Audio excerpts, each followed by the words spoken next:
Alain Autou et ses invités sur le plateau d'Equinox Soir. C'est Alain. Voilà, deux éléments pour constituer l'essentiel l'Equinox Soir, deuxième partie. Le premier, Nadine Yambou, c'est ce décret du président de la République qui convoque les électeurs du Nord-Ouest et du Sud-Ouest pour les partiels du 22 mars prochain. Dans 11 circonscriptions. 11 circonscriptions pour 13 sièges. Et ainsi, nous allons donc voir du côté du Nord-Ouest et du Sud-Ouest, on va remplir le puzzle, comme on le dit très souvent. Et également, en deuxième partie, nous allons revenir sur cette annonce du président Alassane Dramane Ouattara qui a décidé hier, devant le Congrès ivoirien, qu'il ne briguera pas un troisième mandat à la tête de la République de Côte d'Ivoire. Bonne soirée à vous, Nadine Yambou. Bonne soirée à vous, Serge Alain. Rendez-vous vendredi, 20h. Exactement. Voilà, madame, monsieur, dans un instant, la suite. Equinox Soir.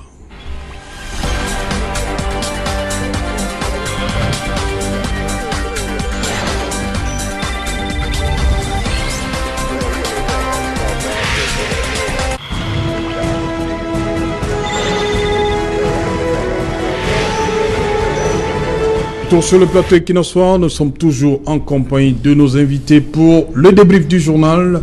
Serge Espoir Billon, Marcel Olivier Ndi et Dr Dalvaris Ngoudjou.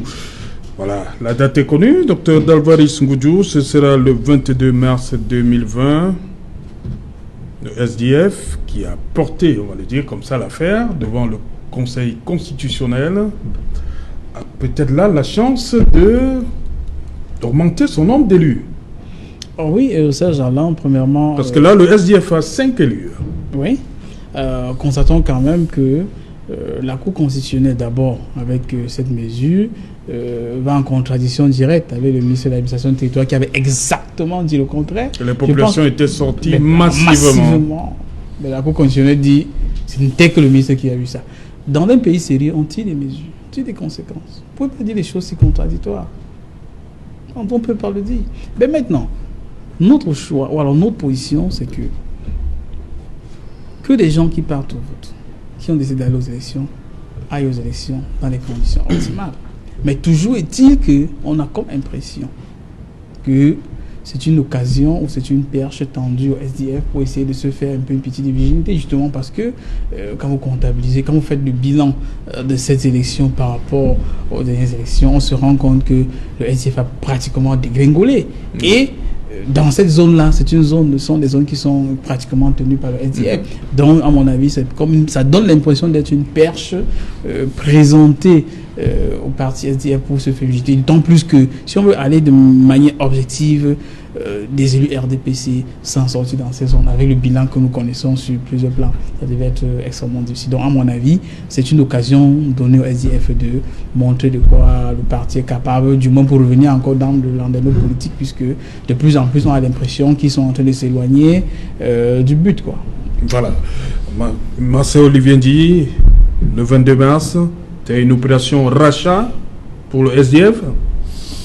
Je dirais ça comme ça, disons ça comme ça, que c'est effectivement opération rachat, mais je vais beaucoup plus voir le sens d'une victoire de la démocratie dans notre pays. Oui. Parce que, quoi que l'on dise, il faut quand même reconnaître le fait d'avoir annulé cette élection, parce que l'OSDF avait demandé l'annulation des élections de 2018 dans certaines circonscriptions, exactement comme le MRC, mais cela n'a pas été fait.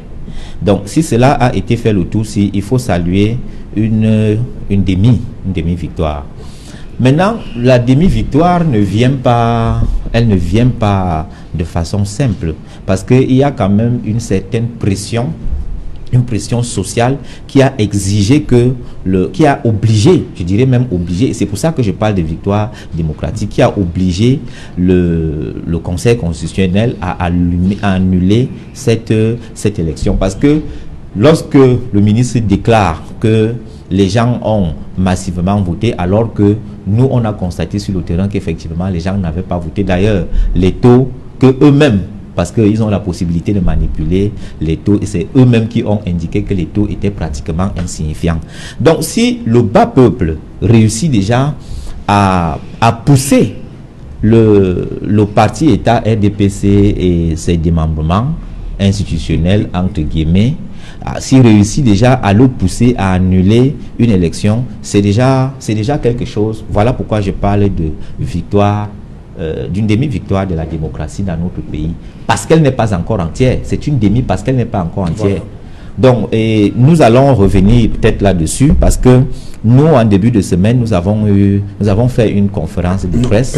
Permettez d'abord à Serge Espoir-Billon de réagir sur ce qui va se passer le 22 mars dans ces 11 circonscriptions, une dans le sud-ouest, le reste dans le nord-ouest.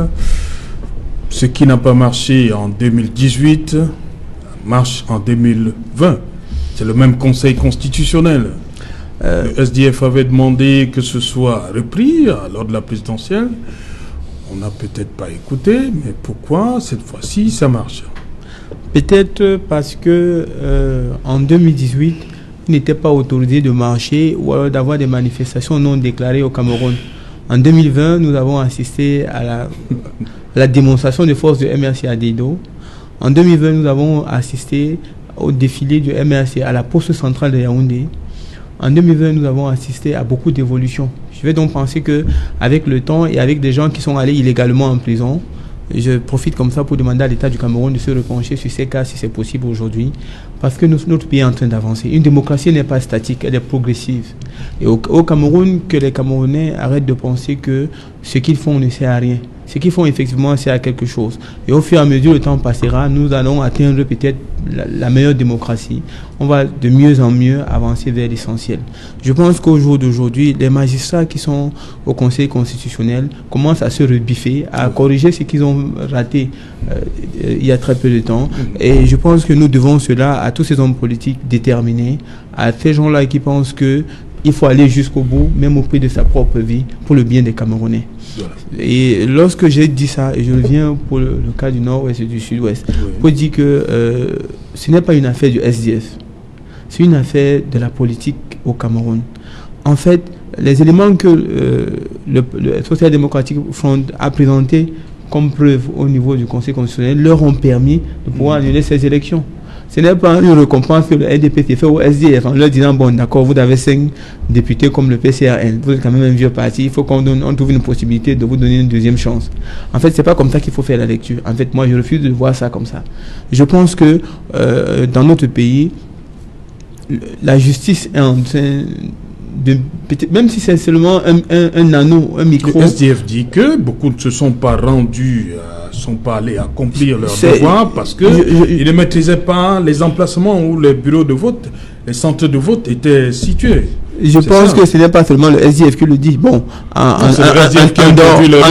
dehors du ministre de l'administration territoriale qui avait vu toute la population aller massivement aller voter, je pense que certains Camerounais comme moi savaient que dans ces zones qui sont des théâtres de guerre, d'échanges de tirs, beaucoup de personnes ne pouvaient pas avoir d'informations. Très peu de Camerounais dans ces endroits ont la possibilité de regarder la télé un soir ou d'écouter même de suivre les informations à la radio.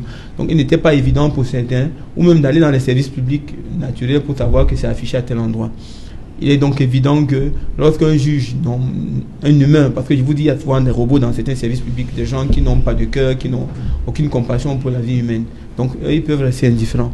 Mais je veux saluer ici l'évolution de la démocratie dans notre pays, qui, bien qu'elle soit insignifiante, commence quand même à marquer le pas. Et je peux vous dire aujourd'hui que je peux saluer aussi la résistance du MRC. Je suis du PCRN, j'adore le PCRN, je suis de Cabral Libye, mais il faut savoir que le MRC a apporté une résistance réelle qui a fait bouger les lignes. Ces gens-là, ils ont apporté une plus-value dans la démocratie du Cameroun. Bien que bien que ça leur ait valu d'être sacrifiés au jour d'aujourd'hui pour ne pas participer à ces élections, je pense que ils ont permis à la démocratie camerounaise de faire bouger quelques lignes. Donc le SDF aujourd'hui peut bénéficier de cela en voyant les élections annulées. C'est pour ça que je pense d'ailleurs que le PCRN aussi pourra bénéficier de cette pression que met certains hommes politiques camerounais, parce qu'au jour d'aujourd'hui, nous, à Douala 5e particulièrement, on a subi une injustice triade au niveau des élections en interne, la triade de plein droit qui a eu lieu à Douala 5e, qui devait permettre une répartition proportionnelle des postes de grands conseillers à Douala 5e. Le RDP s'est arrogé la totalité des places et a fait un cadeau au SDF sans tenir compte du quotient électoral. Le quotient électoral, en fait, c'est quoi? C'est que dans un conseil électoral, comme c'est le cas à Douala 5e, il y a 61 conseillers. Et dans les 61 conseillers, il y a 10 postes de grands conseillers. Quand on fait 61 divisé par 10, ça nous donne 6,1 qu'on appelle le quotient électoral. Lorsqu'on a trouvé le quotient électoral, pour savoir le nombre de places de chaque parti politique, on fait le nombre de conseillers municipaux que représente le parti politique dans ce conseil, divisé par le quotient électoral. Pour le cas du RDPC, ils avaient 43 conseillers municipaux. Lorsque vous prenez les 43 conseillers municipaux et que vous divisez par 6,1, ça vous donne exactement 7 grands conseillers. Lorsque vous prenez les 11 grands conseillers du PCRN et vous divisez par 6,1, ça vous donne 1,89. Lorsque vous prenez 1,80 et poussière, parce qu'il y a la loi de la plus forte moyenne, ça nous donne 2 grands conseillers. Oui. Et lorsque vous prenez pour le SDF qui était 7 conseillers et que vous divisez par 6,1, ça leur donne 1 grand conseiller. Ça veut dire que normalement, si on avait besoin de respecter la loi, les listes qui devaient être constituées devaient être des listes qui respectaient cette nomenclature. Ça veut dire qu'on ne devait pas accepter une liste pendant ces élections sans qu'elle ne respecte cette configuration. Vous dites bien normalement. Ok, merci. Bon, voilà. Comme Mephisto. Oui. Oui, vous voulez rapidement dire... rapidement, je voulais dire que après cette élection, ce double scrutin, l'UFP a déposé le bilan. Nous avons constaté que nous avons été battus pas à la régulière, mais par un comportement frauduleux, un comportement antidémocratique et de corruption de l'électorat. Parce que voyez-vous... Vous ne saviez pas que ça allait être comme ça? C'est ce que le MRC a placé en avant, dit que le jeu était fait. Non, même si vous ne saviez pas, vous vous attendiez à autre chose? On s'attendait à ça. On s'attendait à ça, puisque cela est de coutume dans le RDPC de corrompre l'électorat. Donc, nous, on savait que quelque chose devait se passer. Mais nous avons décidé d'y aller. Et c'est le bilan de ça que nous déposons aujourd'hui. Oui. Donc, en faisant ce bilan, nous nous sommes dit, malgré le fait que l'UFP n'a pas eu d'élu, on ne va pas, la vie démocratique ne va pas s'arrêter uniquement au niveau des élections. Voilà pourquoi nous nous sommes fixés un objectif, celui de moderniser la démocratie et les institutions dans notre pays. Ça, c'est notre contribution. Nous nous sommes également fixés pour objectif de travailler pour la déconstruction du RDPC parti État. Parce que ce qui se passe dans le RDPC, c'est tellement grave que on ne peut pas construire un pays avec de telles pratiques. Et même au sein du RDPC. Parce que ce que vous allez constater dans le RDPC, c'est qu'il est plus facile pour un candidat du RDPC de gagner un opposant plutôt que de gagner en interne. Parce qu'à la dernière minute, vous allez voir des mallettes d'argent qui vont défiler pour acheter l'électorat. Or, ces argents-là sortent d'où? Et maintenant, c'est lui qui prend le pouvoir. Vous voyez que s'il a pris des crédits, il est obligé de puiser dans les caisses de l'État pour rembourser ces crédits-là. Et c'est autant de choses qui plombent justement la démocratie dans notre pays. Et en dehors de ça, nous avons décidé que nous devons travailler pour consolider les acquis démocratiques dans notre pays. Je prends le cas par exemple de cette élection annulée. C'est déjà un acquis, c'est déjà quelque chose, c'est-à-dire que sans violence, le peuple peut amener le RDPC parti État à décider de reprendre une élection. Ça, c'est un acquis. La question qu'on se pose, oui, c'est pourquoi on peut reprendre les législatives, quid des municipales? C'est un double scrutin. Oui, ça veut dire que les gens sont allés voter pour les municipales et n'ont pas voté pour les législatives? Les mêmes personnes. Hein. C'est les mêmes personnes? Non, c'est les mêmes personnes, vous voyez. Pour ce cas-ci, qu'est-ce qu'on devrait faire normalement? Non, en principe, l'élection a été annulée. Et je crois que le président de la République... Tout devrait être annulé? Non, pas toute l'élection. Il y a quand même... Non, je dis municipal aussi. Je demande. Normalement, on devrait annuler tout. Voilà. On devrait... Permettez, est-ce que le SDF va déposer une requête en annulation de l'élection municipale?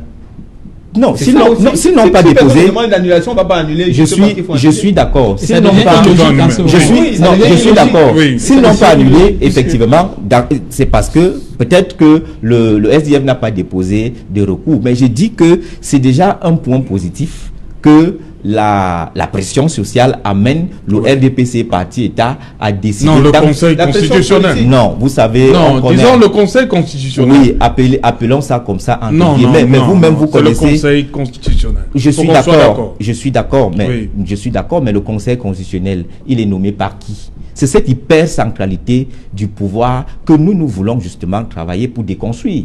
Parce que vous ne pouvez pas être dans une institution qui est supposée être anthropocentrique et gérer tout le monde. Et maintenant, vous tirez votre force d'un individu. Quand vous tirez votre force d'un individu, ce qui va se passer, c'est que c'est à cet individu que vous allez manifestement rendre compte. Et cela souligne le fait qu'on n'a pas annulé l'élection de 2018 dans ces zones-là, justement parce que c'était un peu plus sensible.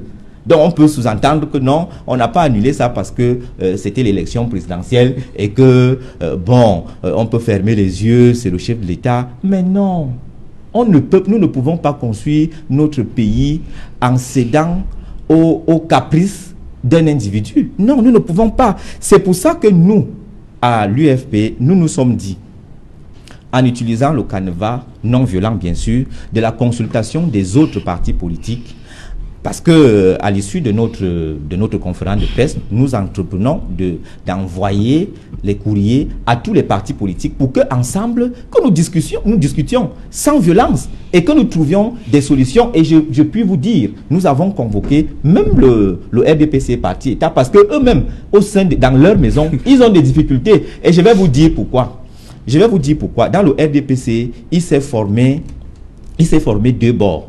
Le premier bord, c'est celui des puissants, ces puissants qui ont beaucoup d'argent et qui pensent qu'ils peuvent dicter quelque chose à l'autre bord, qui est de la jeune génération, qui a plus de popularité. On a donc un affrontement, au sein du RDPC, on a donc un affrontement entre d'un côté ces caciques qui ont beaucoup d'argent et de l'autre côté, ces jeunes qui émergent, qui disent qu'il est temps, parce que le slogan, même pas le slogan, les injonctions du RDP, c'est que attendez votre tour. On a vu ça à Yaoundé 6 où le trésorier du RDPC a insinué que le maire de Yaoundé 6 était jeune et qu'il fallait attendre. Au nom de quoi on est jeune et qu'il faut attendre. Ok, voilà, nous avons la chance d'avoir sur ce plateau quelqu'un qui a participé à ce marathon du côté de la salle des fêtes d'Aqua, où pendant 2 jours, vous avez tenu le Cameroun. Bon, certains, le RDPC en haleine.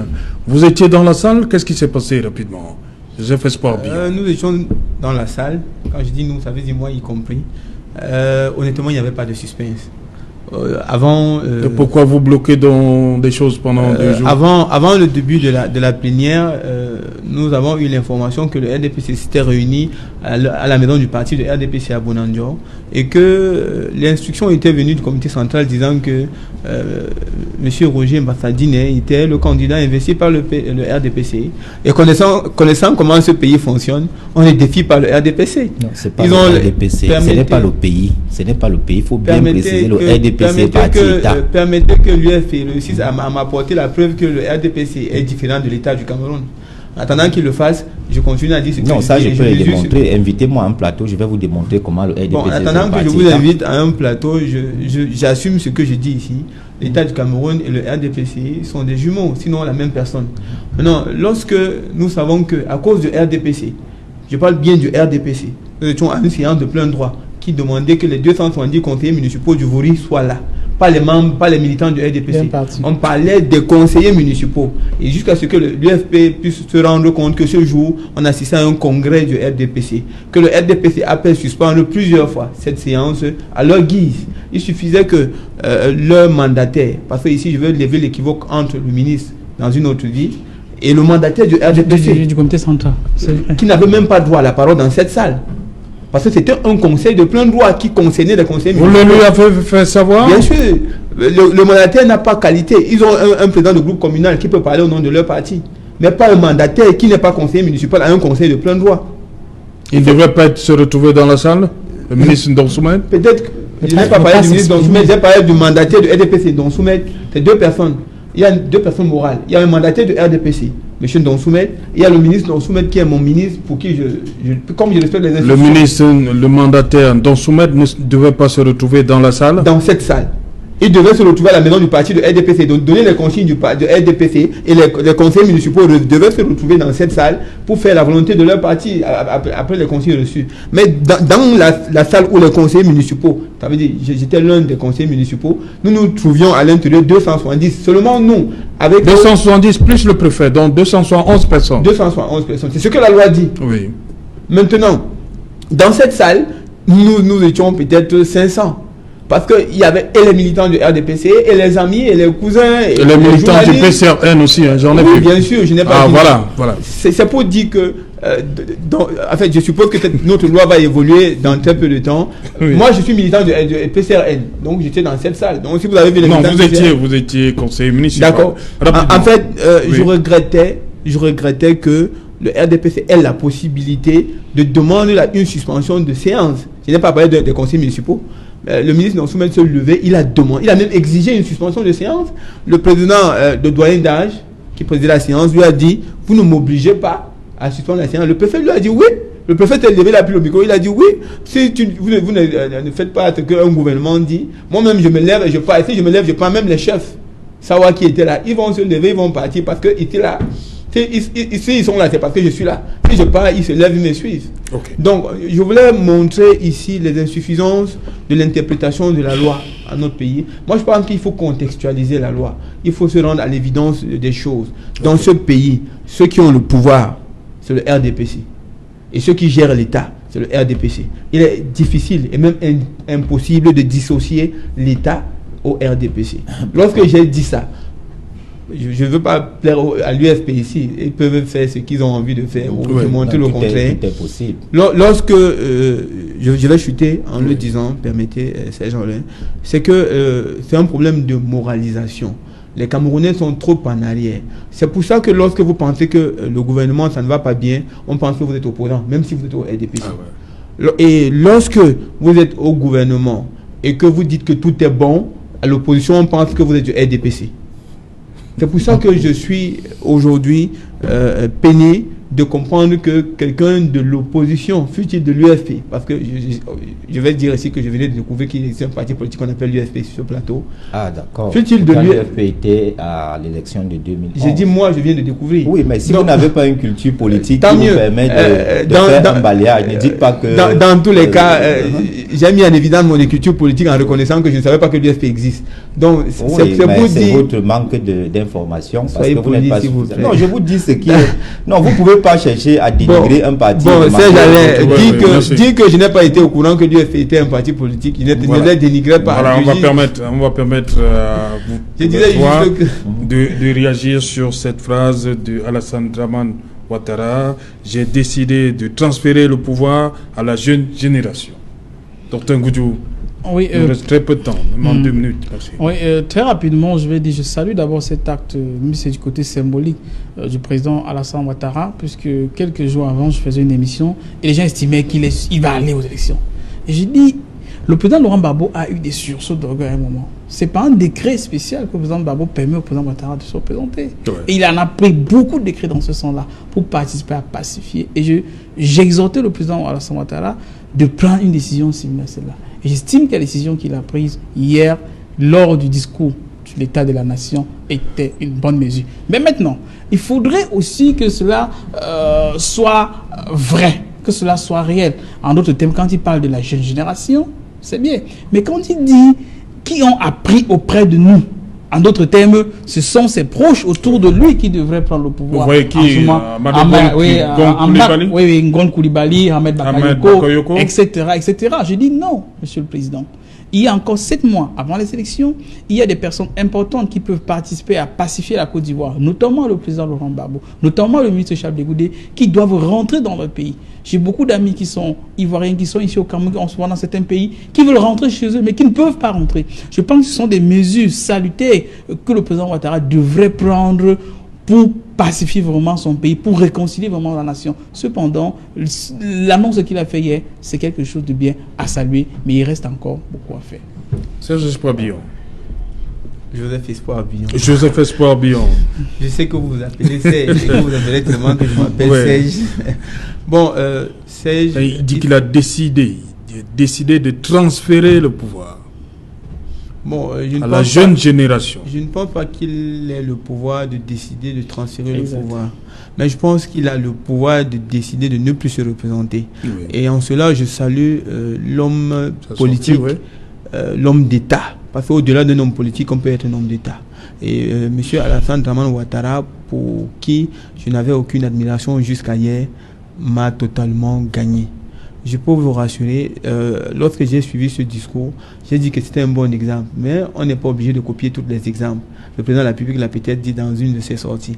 Je ne demande pas au président de la République de copier l'exemple d'Alassane Dramane Ouattara, mais je lui demande de faire mieux.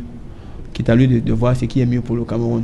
Maintenant, lorsque j'ai dit ça, je voudrais féliciter les Ivoiriens qui ont contribué à permettre à l'homme d'État, Alassane Dramane Ouattara, de mettre la Côte d'Ivoire au jour d'aujourd'hui devant la scène de l'actualité et faire de ce pays peut-être, qui sait, l'un des pays les plus démocratiques dans les jours à venir.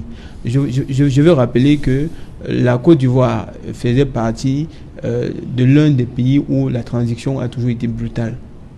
Et pour le Cameroun, nous ce qui nous remarque, ce qui nous qualifie sur la scène internationale, c'est que nous sommes l'un des pays où la transition n'existe pas. Pour le cas de M. Alassane Dramane Ouattara, vraiment, je peux dire, je rêve d'une situation comme ça dans mon pays. Mais comme le rêve ne suffit pas pour se réaliser. Mais le rêve s'est réalisé ailleurs, pardon. Oui, il s'est réalisé en Côte d'Ivoire. Je rêve d'une similitude. Je voudrais me réveiller un matin et apprendre que le président de la République a dit qu'il laisse le pouvoir à la jeune génération. Oui, parce que les jeunes dans ce pays, il y en a. Pourquoi pas l'honorable Cabral Libi, peut-être qu'aujourd'hui il est suffisamment étoffé pour prendre le pouvoir, qui sait.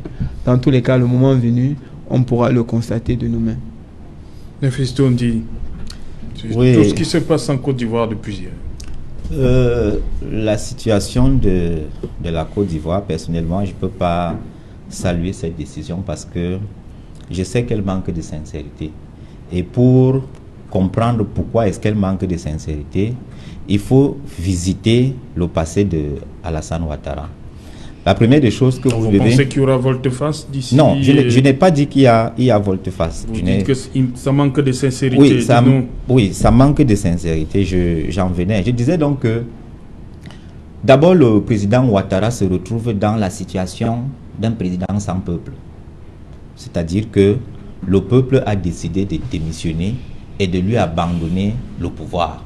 Parce que tout le monde connaît ce qui s'est passé en 2011. Tant de morts juste parce qu'il faut que quelqu'un prenne le pouvoir, c'est inacceptable. Et maintenant, le mot inacceptable est encore en parfaite congruence avec ceux-là même. Mais ces mots, on les impute à Laurent Gbagbo. Non, on n'a pas pu le démontrer. On n'a pas pu le démontrer à la CPI. Voilà. Si on n'a pas lorsqu'on l'a envoyé à la CPI, c'est... Oui, je crois que c'est la plus haute juridiction du monde. Si la plus haute juridiction du monde n'arrive pas à imputer une responsabilité à un individu, cela veut forcément dire que c'est de l'autre côté. Après avoir passé tant d'années en prison. Voilà. Maintenant, ceux qui avaient soutenu le président Ouattara pour qu'il arrive au pouvoir, ces gens-là ont constaté que M. Ouattara est un président, est un allié médiocre. Sa médiocrité, parce que leur problème, c'est de contrôler les économies africaines. C'est de maintenir les peuples africains toujours soumis. Alors, toutes les tentatives de prise de pouvoir que Ouattara a essayé, il n'a jamais pu. Et ces gens et ces financiers n'aiment pas ça. Il a échoué en 92, il a échoué en 2002, il a encore échoué en 2011. En échouant, à chaque fois, en 2011, on a même été obligé de faire, ces gens-là ont été obligés de faire des dépenses énormes pour l'amener, pour le conduire au pouvoir. Et donc, ils se disent que, au lieu de continuer avec un monsieur qui est d'une extrême médiocrité, qui n'arrive pas à leur apporter le satisfecit qu'ils demandent, ils l'ont contraint à la démission, parce que moi j'appelle ça la démission, on l'a contraint à la démission. C'est de ça qu'il est question. Je le dis pourquoi? Pour étayer mon propos, parce que si réellement M. Ouattara était franc, qu'il était honnête dans son jeu, la première des choses, il allait ouvrir le jeu démocratique, c'est-à-dire que laisser la compétition politique aux leaders comme Guillaume Soro, aux leaders comme Charles Blé Goudé, et ouvrir même la porte à Laurent Gbagbo, mais pourtant il est maintien en exil. Ça, c'est la première des choses. La deuxième des choses, c'est que quand vous écoutez quand vous écoutez ce que Ouattara dit, il dit j'ai décidé de laisser le pouvoir, de céder le pouvoir à la jeune génération, de transférer le pouvoir à la jeune génération. Nous connaissons tous la signification des mots. Si c'est lui qui est devenu le transféreur des pouvoirs, cela veut dire que le peuple est spectateur. Et dès lors que le peuple devient spectateur, ça veut dire qu'il a tué sa souveraineté. Et qui tue la souveraineté, tue la démocratie. Donc pour moi, pour finir, je finis là-dessus, Ouattara n'est pas sincère. S'il était sincère, qu'il ouvre le jeu démocratique et qu'il cesse de maintenir les gens en exil. Ok, merci Marcel Olivier Ndi. Merci à vous également, monsieur le maire de Douala 5e, 6e adjoint. Merci. C'est mon maire. Voilà. Je voudrais profiter de votre plateau, si vous allez me permettre une minute, juste pour dire merci à tous ceux qui ont permis aujourd'hui que je sois appelé monsieur le maire. Oui. C'est une très grande équipe. Vous avez finalement accepté parce que après je vous ai reçu ici. C'était pas évident. Vous voulez pas, les gens sont allés. Merci d'avoir accepté quand même. Les gens sont allés jusqu'à pleurer même pour que je sois seulement adjoint. Mais bon, c'est arrivé. Et je profite comme ça pour leur dire merci. Voilà. Merci, Dr Goudjou. C'est moi qui suis honoré et merci à monsieur le maire. Mephisto. Voilà. Merci, madame, monsieur. Nous sommes donc arrivés au terme de cette édition Equinox Soir. Rendez-vous lundi 19h. Bonsoir, Doumé.